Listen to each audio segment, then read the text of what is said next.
ባጃጅ የምትገዙ ሰዎች ግን በጣም ነው የምትገርሙኝ። በአሁን ሰዓት አንድ ባጃጅ የሚሸጥበት ዋጋ አጠቃላይ ሂሳቡን ስንመታው ወደ 800 ሺህ ብር አካባቢ ይደርሳል። 800 ሺህ ብር ሁላ አውጥታችሁ በቀን 200 እና 300 ብር ለመለቃቀም ስትሉ ትርፋማ እንሆናለን ብላችሁ ባጃጅን ስትገዙ እጅግ በጣም ይገርመኛል። በነገራችን ላይ 800 ሺህ ብር የምታወጡ ከሆነ ምን ታደርጋላችሁ መሰላችሁ? አንድ እንደናንተ ያለ ሰው ባጃጅ ሊገዛ ያለ ትጠሩትና 800 እና 800 ሺውን 1,600,000 ሺህ ብር አንድ ላይ ትጨፈልቁታላችሁ። በዛ ሰዓት ዝቅተኛ ፋይፊል ሚኒባስ እንኳን ብትገዙ ከ1.4 ጀምሮ ያለ ፋይፊል ብትገዙ ለሁለት ቢያንስ መኪናው በቀን 2,000 ብር ገቢ ያስገባላችኋል።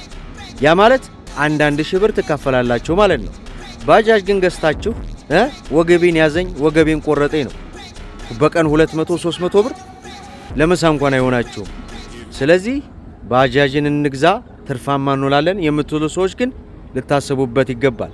እናንተስ ምን ሐሳብ አስተያየት አላችሁ? ኮሜንት ላይ አስቀምጡልኝ።